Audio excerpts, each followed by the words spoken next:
नमस्कार, आप सभी का स्वागत है यूथ अध्ययन के चैनल पे। देखिए एक बार फिर से मैं आप सभी के बीच एचपीटेट जून 2025 के लिए जीके का पार्ट 65 लेके आ चुका हूँ। पार्ट 65 का जो पहला क्वेश्चन है कि क्षेत्रफल की दृष्टि से भारत का विश्व में कौन सा स्थान है। तो अगर बात की जाए क्षेत्रफल की दृष्टि से भारत का जो विश्व में स्थान है वो है 7वां स्थान। ऑप्शन बी यहाँ से बिल्कुल सही हो जाएगा। देखिए भारत का क्षेत्रफल की दृष्टि से विश्व में 7वां स्थान है। अब क्वेश्चन पूछने वाला क्वेश्चन ये भी पूछ सकता है कि भारत का कुल क्षेत्रफल कितना है, लेकिन उससे पहले हम क्षेत्रफल की दृष्टि से विश्व के सातों देश एक ट्रिक के साथ याद करने वाले हैं। तो क्वेश्चन पूछने वाला क्वेश्चन ये पूछ सकता है कि क्षेत्रफल की दृष्टि से विश्व का 7वां सबसे बड़ा तो भारत है, लेकिन सबसे बड़ा कौन सा है। तो क्षेत्रफल की दृष्टि से सबसे बड़ा देश वो कौन सा है, रूस है। अच्छा, दूसरा सबसे बड़ा कौन सा है, कनाडा। तो दोनों के दोनों आपको याद होंगे, सबसे बड़ा और दूसरा सबसे बड़ा। इसके लिए एक ट्रिक मैंने लाई है और ट्रिक का नाम है रुक चीन अब आ भारत। क्या है, रुक चीन अब आ भारत। तो इनको हम ट्रिक के साथ याद करेंगे। रुक से बनेगा रूस और कनाडा, तो पहले पे रूस, दूसरे पे कनाडा। तीसरा सबसे बड़ा देश कौन सा है, चीन। अब से बनेगा चौथा अमेरिका और पांचवें से बनेगा ब से बनेगा ब्राज़ील। तो कितने देश हो गए, 5। रूस, कनाडा, चीन, अब से बना है अमेरिका और ब्राज़ील। कितने हो गए, 4 और 5, 5 देश हमने याद कर लिए। और आ से बनेगा सबसे ज़्यादा बार पूछे जाने वाला क्वेश्चन है ऑस्ट्रेलिया, कि क्षेत्रफल की दृष्टि से विश्व का छठा सबसे बड़ा देश ऑस्ट्रेलिया है। और भारत का कौन सा स्थान आता है, भारत 7वें स्थान पे आता है। अगर आप भी एचपीटेट जून की प्रिपरेशन कर रहे हो और हमारे साथ जुड़ना चाहते हो, जुड़िए मात्र और मात्र 499 रुपीज़ में। इस बार अगर मैं बात करूँ, इस बैच के साथ आपको फ्री हैंड रिटन नोट्स दिए जाने वाले हैं। और अगर आप पेड हैंड रिटन नोट्स हमसे लेना चाहते हैं तो आप इस नंबर पे कांटेक्ट कर सकते हैं 7876145409। और बैच के साथ आपको फ्री हैंड रिटन नोट्स दिए जाएंगे। हमारे बैच में आखिरी के 3 दिनों में अभी 60% का ऑफ चला हुआ है। तो अगर आप हमारे बैच को लेना चाहते हैं तो आप जल्दी से 5 मई तक 60% ऑफ है। उसके बाद ये ऑफ बंद हो जाएगा और उसके बाद हमारी एडमिशन जो है वो 10 मई के बाद जो है वो एचपीटेट जून के लिए भी बंद हो जाएगी। तो आप अगर किसी भी स्ट्रीम की तैयारी कर रहे हो तो हमारे बैचेस के साथ जुड़ सकते हैं। अच्छा, भारत के क्षेत्रफल की बात करें, भारत का कुल क्षेत्रफल कितना है, तो भारत का क्षेत्रफल 32,87,263 वर्ग किलोमीटर है। इस बात को आपने याद रखना है, कितना है, 32,87,263 स्क्वायर किलोमीटर भारत का क्षेत्रफल है। और अगर बात करें भारत के क्षेत्रफल की, तो ये संपूर्ण विश्व के क्षेत्रफल का 2.42% है। तो बहुत कम एरिया कवर करता है। मतलब कि पूरे विश्व का जो क्षेत्रफल है, पूरे वर्ल्ड का जो क्षेत्रफल है, एरिया है, उसका 2.42% कवर करता है, 2.42% कवर करता है आपका भारत। इस बात को आपने याद रखना है। और ये सारी की सारी बातें मोस्ट इंपॉर्टेंट है, परीक्षाओं में काम आने वाली है। अगला क्वेश्चन बहुत ही इंटरेस्टेड क्वेश्चन, परीक्षाओं में काम आने वाला क्वेश्चन। अस्पृश्यता इनमें से किसके अंतर्गत आती है। देखिए जो छुआछूत है वो भारतीय संविधान के किस आर्टिकल से संबंधित है। तो अगर बात करें छुआछूत की, तो छुआछूत जो संबंधित है तो ये अनुच्छेद नंबर 17 से संबंधित है। इस बात को आपने याद रखना है। देखिए छुआछूत से संबंधित अनुच्छेद नंबर 17 है और बहुत बार टेट परीक्षाओं में पूछा गया है। मतलब कि सीधा आसान क्वेश्चन है। अच्छा, आर्टिकल नंबर 15 में क्या दिया है, तो आर्टिकल नंबर 15 में दिया है धर्म जाति के आधार पर जो है किसी के साथ भेदभाव नहीं किया जाएगा। नौकरी में समानता या नौकरी के अवसर में समानता दी जाएगी, सभी को नौकरी में समान अवसर दिए जाएंगे। वो भारतीय संविधान का अनुच्छेद नंबर 16 बोलता है। अच्छा, 18 क्या बोलता है, तो अगर आर्टिकल नंबर 18 की बात करें तो अनुच्छेद नंबर 18 जो है वो उपाधियों के अंत की बात करता है। इस बात को आपने याद रखना है। अच्छा, क्वेश्चन पूछने वाला ये मौलिक अधिकार के अंतर्गत आते हैं, चाहे 15 है, चाहे 16 है, चाहे 17 है, चाहे 18 है। ये सारे के सारे जो अनुच्छेद है ये किस में आते हैं, तो जो भारतीय संविधान के जो फंडामेंटल राइट्स है, मौलिक अधिकार है, उसका जो पहला मौलिक अधिकार है समानता का मौलिक अधिकार, राइट टू इक्वलिटी, जो कि अनुच्छेद नंबर 14 से 18 के बीच में आते हैं। आज मैं आपके बीच भारतीय संविधान के कुछ महत्वपूर्ण अनुच्छेद जो कि बार बार परीक्षाओं में पूछे जाते हैं उसकी बात करने वाला हूं, जो कि बहुत बार परीक्षाओं में पूछे गए। जैसे कि आर्टिकल नंबर 19। आर्टिकल नंबर 19 में क्या क्या दिया है, तो 19 में है स्वतंत्रता के अधिकार। और ये 19 में जो है कितने प्रकार की स्वतंत्रता की बात की गई है, तो अनुच्छेद नंबर 19 जिसमें 6 प्रकार, कितने प्रकार की स्वतंत्रता, 6 प्रकार की स्वतंत्रता की बात की गई है। उसी प्रकार 21 का ए बहुत बार पूछा जाता है। भारतीय संविधान में जो 21 का ए जोड़ा गया वो जोड़ा गया था 86th कॉन्स्टिट्यूशनल अमेंडमेंट, 86वां संविधान संशोधन 2002। तो भारतीय संविधान का जो 86वां संविधान संशोधन होता है 2002 में, इसी के तहत भारतीय संविधान में 21 के ए को जोड़ा जाता है, जिसमें ये बात बोली जाती है कि 6 से जो 14 साल के बच्चे होंगे इनको निःशुल्क शिक्षा का अधिकार दिया गया है। किस संविधान संशोधन, जो 86वां संविधान संशोधन 2002 में हुआ था, इसी के तहत 21 के ए को भारतीय संविधान में जोड़ा गया। इसमें क्या है कि जो 6 से 14 साल के बच्चे हैं उनको निःशुल्क शिक्षा का प्रावधान किया गया है। अच्छा, क्वेश्चन पूछने वाला क्वेश्चन बहुत बार ये पूछता है कि आर्टिकल नंबर 40 क्या बात करता है। तो 40 में जो बात की गई है वो ग्राम पंचायतों के गठन की बात की गई है, संगठन की, ऑर्गेनाइजेशन ऑफ ग्राम पंचायत था आर्टिकल नंबर 40। सर आप 44 के बारे में बताइए। तो article number 44 uniform civil code, समान नागरिक संहिता। तो समान नागरिक संहिता के बारे में कहाँ बोला गया है, अनुच्छेद नंबर 44 में बोला गया है। बहुत बार 48 का ए, भाई अनुच्छेद नंबर 48 के ए में क्या दिया गया है, तो पर्यावरण का संरक्षण। तो भारतीय संविधान में जो पर्यावरण के संरक्षण की जो बात है वो अनुच्छेद नंबर 48 के ए में की गई है, इस बात को आपने याद रखना है। उसी प्रकार भारतीय संविधान का अनुच्छेद 51 है, 51 में अंतर्राष्ट्रीय शांति एवं सुरक्षा की बात की गई है। अच्छा, 51 के ए में क्या है, तो 51 के ए में है आपके फंडामेंटल ड्यूटीज। फंडामेंटल ड्यूटीज बोले हिंदी भाषा में मौलिक कर्तव्य। क्या बोले भैया, मौलिक कर्तव्य। अच्छा, क्वेश्चन पूछने वाला क्वेश्चन पूछता है कि जो मौलिक कर्तव्य है उसको किस संविधान संशोधन के तहत भारतीय संविधान में जोड़ा गया और किसकी सिफारिश पर। तो भारतीय संविधान का जो 42वां संविधान संशोधन था, जिसको मिनी कॉन्स्टिट्यूशन आप कहते हैं, 42 कॉन्स्टिट्यूशनल अमेंडमेंट जो हुआ था 1976 में, इसी के तहत जो फंडामेंटल ड्यूटीज है इनको भारतीय संविधान में जोड़ा जाता है। इस बात को आपने याद रखना है। और किसकी सिफारिश पर, तो सरदार स्वर्ण सिंह समिति, याद रखना है। सरदार जो स्वर्ण सिंह समिति होती है इनकी सिफारिश पर जो है वो भारतीय संविधान में क्या है, जो आपके फंडामेंटल ड्यूटीज है, मौलिक कर्तव्य है, उनको भारतीय संविधान में जोड़ा जाता है। इस बात को आपने याद रखना है। अच्छा, क्वेश्चन पूछने वाला क्वेश्चन ये भी पूछता है कि आप ये बताइए कि राष्ट्रपति पर जो महाभियोग की प्रक्रिया है वो किस अनुच्छेद के तहत लगाई जाती है। महाभियोग बोले तो इम्पीचमेंट, कि राष्ट्रपति को उसके पद से हटाने की प्रक्रिया होती है महाभियोग। अनुच्छेद नंबर 61 के तहत महाभियोग की प्रक्रिया लगाई जाती है। और ये महाभियोग की जो प्रक्रिया लगाता है ना, वो कौन लगाता है, संसद।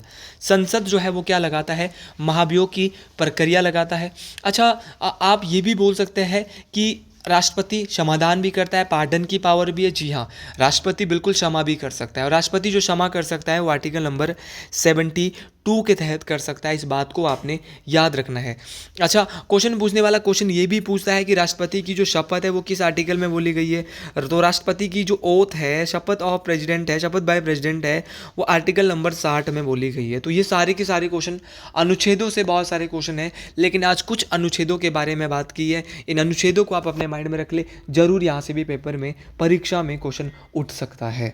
अगला क्वेश्चन बोल रहा है कि विजयनगर शासक कृष्णदेवराय किस का समकालीन था। तो अगर कृष्णदेवराय की बात करें तो ये समकालीन थे किसके, बाबर के। इस बात को आपने याद रखना है और ये बात मोस्ट इंपॉर्टेंट है, ये बात परीक्षाओं में काम आने वाली है। तो बाबर का जो है वो समकालीन था। कौन समकालीन था, तो भैया कौन था, कृष्णदेवराय, जो कि विजयनगर साम्राज्य का था। अच्छा, कुछ बाबर की बात करते हैं। बाबर जो है वो किसका वंशज था, तो बाबर जो है वो मुगल वंश का क्या था, संस्थापक था। इस बात को आपने याद रखना है। अच्छा, क्वेश्चन पूछने वाला क्वेश्चन यहाँ से आपसे बहुत सारे क्वेश्चन पूछ सकता है, जो कि आपको पता होने चाहिए और इम्पॉर्टेंट तरीके से पता होने चाहिए। क्वेश्चन पूछ सकता है कि भारत में बहुत सारे राजवंश आए, जैसे कि आपका हर्यक वंश आया, कि भैया जो हर्यक वंश भारत में आया इसके संस्थापक कौन थे।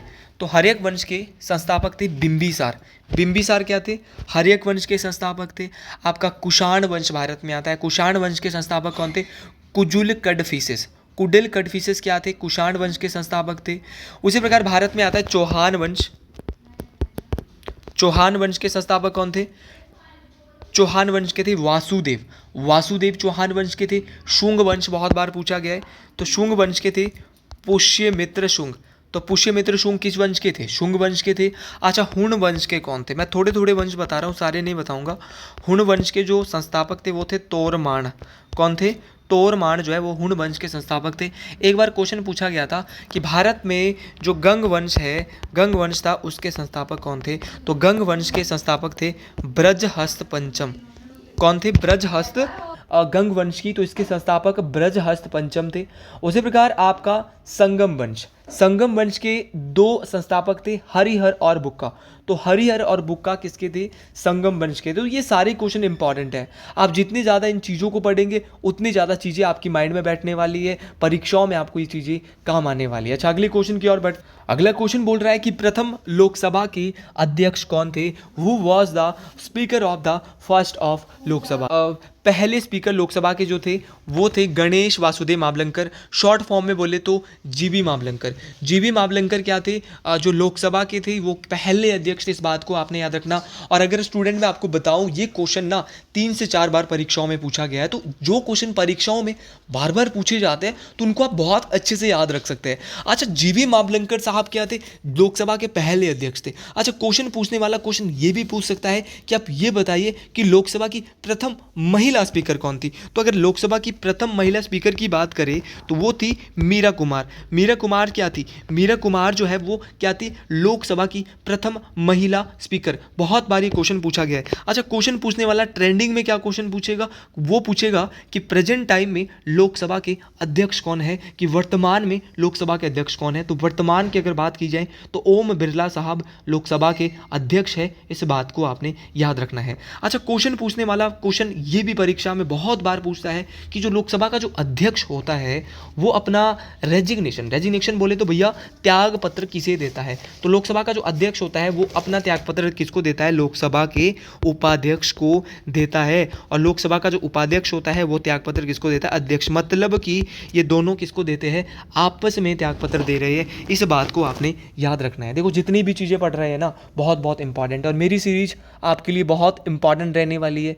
चाहे वो कोई सी भी सीरीज हो, वहाँ से क्वेश्चन रिपीट भी हो रहे हैं, आपको रिवाइज भी हो रहा है, आपका मॉक टेस्ट भी ना लगाइए, आप सुनते जाइए बस। यहाँ से ये आपको जो एग्ज़ाम में आपकी बहुत हेल्प करने वाले ये क्वेश्चन। अच्छा, क्वेश्चन पूछने वाला क्वेश्चन ये पूछता है कि जो लोकसभा का उपाध्यक्ष है वो अपना त्यागपत्र अध्यक्ष को देता है। तो अब ये बताइए ये किस में बोला गया है लोकसभा के अध्यक्ष और उपाध्यक्ष के त्यागपत्र के बारे में? तो भारतीय संविधान का जो अनुच्छेद 94 है वो लोकसभा के अध्यक्ष के और उपाध्यक्ष के त्यागपत्र की बात करता है। इस बात को आपने याद रखना है। अच्छा, क्वेश्चन ये भी एक बार पूछा गया था कि भारतीय संविधान के ऐसे कौन से लोकसभा अध्यक्ष हैं जो कि भारत के राष्ट्रपति के रूप में भी कार्य कर चुके हैं? तो इनका नाम है नीलम संजीव रेड्डी। याद रखना है दोस्तों। देखिए, जितना ज़्यादा याद रखोगे उतनी ज़्यादा चीज़ें अच्छे से क्लियर होगी। तो नीलम संजीव रेड्डी भारत के ऐसे राष्ट्रपति थे जो कि लोकसभा के अध्यक्ष भी रह चुके हैं। और भारत के ये ऐसे राष्ट्रपति कौन से नंबर के थे? छठे राष्ट्रपति थे, भारत के छठे नंबर के राष्ट्रपति। और देखो, इनकी अगर बात करें तो ये भारत के जो राष्ट्रपति बने थे ना नीलम संजीव रेड्डी, वो 1977 से 1982 तक बने थे। तो ऐसे लोकसभा अध्यक्ष जो भारत के राष्ट्रपति रह चुके हैं, तो नाम है नीलम संजीव रेड्डी। अच्छा, क्वेश्चन पूछने वाला क्वेश्चन ये भी पूछता है कि भारत के ऐसे राष्ट्रपति जो निर्विरोध चुने गए हैं, जिनके सामने कोई खड़ा ही नहीं हुआ, तो वो भी कौन है भैया? अपने नीलम संजीव रेड्डी साहब है। लोकसभा के अध्यक्ष होने के साथ साथ निर्विरोध भी चुने गए, मतलब कि इनके साथ पूर्ण बहुमत थी। अच्छा, क्वेश्चन पूछने वाला क्वेश्चन ये पूछता है कि जो संसद का जो संयुक्त अधिवेशन होता है, राज्यसभा और लोकसभा, जिसमें दोनों को बुलाया जाता है, इसकी अध्यक्षता कौन करता है? तो संसद का जो संयुक्त अधिवेशन होता है इसकी अध्यक्षता लोकसभा अध्यक्ष करता है। अब क्वेश्चन पूछने वाला क्वेश्चन पूछता है कि बुलाता कौन है? तो अगर बुलाने की बात करें तो बुलाता है राष्ट्रपति। कौन बुलाता है? बुलाता तो राष्ट्रपति है, लेकिन इसको लीड जो करता है, इसकी जो राष्ट्रपति इसको बुलाता है, लेकिन इसकी जो अध्यक्षता करता है वो कौन करता है? तो भैया याद रखना, लोकसभा अध्यक्ष करता है। और किस अनुच्छेद में संसद के जॉइंट सेशन की संयुक्त अधिवेशन की बात की गई है? तो भारतीय संविधान का अनुच्छेद नंबर 1 जो है वो किसकी बात करता है? लोकसभा के संयुक्त अधिवेशन की बात करता, संसद के संयुक्त अधिवेशन की बात करता है। इस बात को आपने याद रखना है। अगले क्वेश्चन की ओर चलते हैं, और ये बहुत ही इंपॉर्टेंट बेहतरीन क्वेश्चन। संवैधानिक उपचार का अधिकार किसके अंतर्गत आता है? Right to constitutional remedies comes under. तो ये यार फंडामेंटल राइट्स के अंतर्गत आते हैं, मूल अधिकार के अंतर्गत आते हैं। ऑप्शन ए बिल्कुल सही हो जाएगा। देखो, ऑप्शन ए यहाँ पे बिल्कुल सही हो जाएगा। तो बात करें आपके संवैधानिक उपचारों के अधिकार की पहले भी बता चुका हूँ बहुत सारे वीडियोज़ में। तो भारतीय संविधान का जो अनुच्छेद नंबर 32 है वो किसकी बात करता है? संवैधानिक उपचारों के अधिकार की बात करता है। और इसमें आपको अगर आपके मौलिक अधिकारों का उल्लंघन होता है, उनका हनन हो रहा है, तो आप संवैधानिक उपचारों के अधिकार, राइट टू कॉन्स्टिट्यूशनल रेमेडीज़ के तहत जो है वो कहाँ जा सकते हैं? सुप्रीम कोर्ट और हाई कोर्ट दोनों में जा सकते हैं। तो ये अधिकार मूल अधिकार है, अगर आपके मौलिक अधिकारों का उल्लंघन होता है उसलिए ये है, इस बात को आपने याद रखना है। अच्छा, सुप्रीम कोर्ट में अगर आपको रिट लगानी है, जो संवैधानिक उपचारों के अधिकार है इसके तहत आप रिट लगा सकते हैं। अच्छा, अगर आपको सुप्रीम कोर्ट में रिट लगानी है तो अनुच्छेद नंबर 32 के तहत आप सुप्रीम कोर्ट में जा सकते हैं, और अगर हाई कोर्ट में आपको जाना है तो आर्टिकल नंबर 226। तो दोनों याद रखने हैं भाई, याद रखना है कि रिट के तहत रिट आप आर्टिकल 32 के तहत लगा सकते हैं सुप्रीम कोर्ट में, और अगर बात करें आपका हाई कोर्ट में तो आर्टिकल नंबर 226। दोनों परीक्षा में पूछे गए हैं। कितने प्रकार की रिट होती है? तो 5 प्रकार के रिट होती है। कौन कौन सी होती है? तो पहली होती है आपकी बंदी प्रत्यक्षीकरण, बोले तो हैबियस कॉर्पस। क्या बोले भैया? Habeas corpus. इसके बाद अगला है आपका परमादेश, जिसको बोलते हैं मैंडामस। मैंडामस बोले तो परमादेश। उसके बाद अधिकार पृच्छा, अधिकार पीछे बोले तो क्यू वारंटो। उसके बाद है सेरिटरी, जिसको बोलते हैं उत्प्रेक्षण, और पांचवा है प्रतिषेध, जिसको बोलते हैं प्रोहिबिशन। तो ये सारे के सारे इंपॉर्टेंट है। हैबियस कॉर्पस हो गया, मैंडामस हो गया, क्यू वारंटो हो गया, सेरिटरी हो गया, प्रोहिबिशन हो गया, मतलब सारे के सारे परीक्षाओं में यार पूछे जाते हैं। और जो ये संवैधानिक उपचारों के अधिकार है, इसको जो भारतीय संविधान के जो निर्माता है, आधुनिक मनु है, उनके द्वारा संविधान का आत्मा और हृदय, तो हार्ट एंड सोल, संविधान का आत्मा और हृदय किसको कहा जाता है? तो जो राइट टू कॉन्स्टिट्यूशनल रेमेडीज है, इसको इस संविधान का हार्ट एंड सोल भी कहा जाता है। किसने कहा? डॉक्टर भीमराव अंबेडकर ने कहा था। मोस्ट इंपॉर्टेंट है। अगला क्वेश्चन इंपॉर्टेंट है, परीक्षाओं में काम आने वाला है, और एक एक चीज़ यहाँ से परीक्षाओं में आपसे पूछी जा सकती है। चाहे हमने 5 प्रकार की रिट देखी, इससे पहले बहुत सारी चीज़ें, बस ध्यान से सुनते रहिए। इस सीरीज़ को आपका पेपर आराम से क्लियर होने वाला है। आप कोचिंग लगाइए या ना लगाइए, लेकिन ये जो वीडियोज़ आपके लिए बहुत हेल्पफुल रहने वाली है। तो भारत के सर्वोच्च न्यायालय की स्थापना कब की गई? When was the supreme court India established? तो भैया भारत का जो सुप्रीम कोर्ट है उसकी स्थापना 26 जनवरी 1950 को की जाती है। और क्वेश्चन पूछने वाला क्वेश्चन पूछता है कि सुप्रीम कोर्ट की जब स्थापना की जाती है तो उसके पहले मुख्य न्यायाधीश किसको बनाया जाता है? तो पहले मुख्य न्यायाधीश बनाए थे हरिलाल जे कन्या। हरिलाल जे कन्या। तो हरिलाल जे कन्या को क्या बनाया जाता है? सुप्रीम कोर्ट के मुख्य न्यायाधीश के रूप में इनको चुना जाता है। अच्छा, क्वेश्चन पूछा गया था एक बार परीक्षा में, आप ये बताइए कि सुप्रीम कोर्ट में टोटल मुख्य न्यायाधीश कितने होते हैं? तो वर्तमान में एक मुख्य न्यायाधीश होता है और 33 न्यायाधीश होता है। कुल न्यायाधीशों की संख्या 34 होती है, या फिर 33 + 1 पूछा तो ये भी चलेगा, मतलब दोनों ही चलेगा। एक मुख्य न्यायाधीश और 33 अन्य न्यायाधीश होते हैं, और ये इसकी संख्या 2019 में बढ़ा दी गई थी। तो ये अब कितने हो गए? 34 हो गई है। अच्छा, क्वेश्चन पूछने वाला क्वेश्चन बहुत बार ये पूछता है कि वर्तमान में कौन है, और ये सबसे टॉप का क्वेश्चन है। तो वर्तमान में जो है सुप्रीम कोर्ट के मुख्य न्यायाधीश है वो है संजीव खन्ना। कौन है? संजीव खन्ना। इस बात को आपने याद रखना है। अच्छा, क्वेश्चन पूछने वाला क्वेश्चन ये भी पूछ सकता है कि सुप्रीम कोर्ट की पहली महिला मुख्य न्यायाधीश कौन है? तो आप सभी जानते हैं, न्यायमूर्ति फातिमा बीबी। तो न्यायमूर्ति फातिमा बीबी सुप्रीम कोर्ट की पहली महिला मुख्य न्यायाधीश है। इस बात को आपने याद रखना है इंपॉर्टेंट तरीके से। अच्छा, क्वेश्चन ये भी पूछा जाता है कि सुप्रीम कोर्ट के ऐसे कौन से मुख्य न्यायाधीश है जो कि भारत के पहले कार्यवाहक राष्ट्रपति, पहले तो नहीं बोलेंगे, बस ये बोलेंगे जिन्होंने राष्ट्रपति के रूप में भी कार्य किया है, कार्यकारी राष्ट्रपति के रूप में। तो उनका नाम है मोहम्मद हिदायतुल्ला।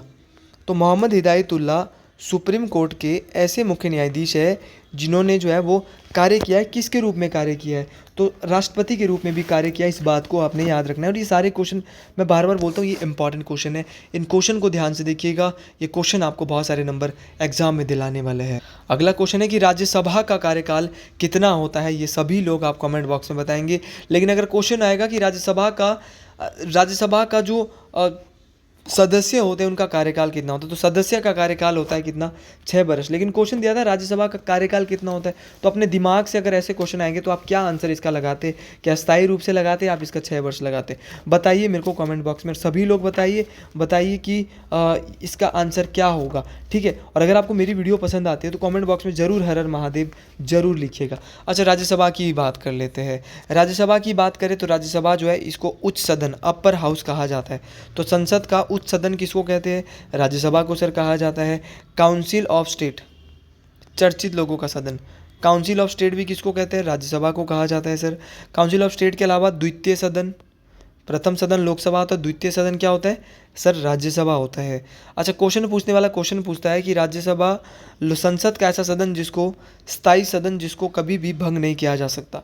तो स्थायी सदन भी किसको कहेंगे, आपके राज्यसभा को ही परमानेंट हाउस कहेंगे। राज्यसभा का सदस्य बनने के लिए आपकी उम्र जो है वो 30 वर्ष होनी चाहिए। कितनी वर्ष होनी चाहिए, 30 वर्ष होनी चाहिए। और राज्यसभा के जो सदस्यों का कार्यकाल होता है वो 6 वर्ष होता है। इस बात को आपने याद रखना है। राज्यसभा में अधिकतम सदस्यों की संख्या 250 होती है। 250 में से वर्तमान में 245 सदस्य होता है। कितने होते हैं, 245 सदस्य होते हैं। और 245 सदस्यों की अगर बात करूं, 245 में से भी 12 सदस्य जो है वो कौन चुनता है, राष्ट्रपति।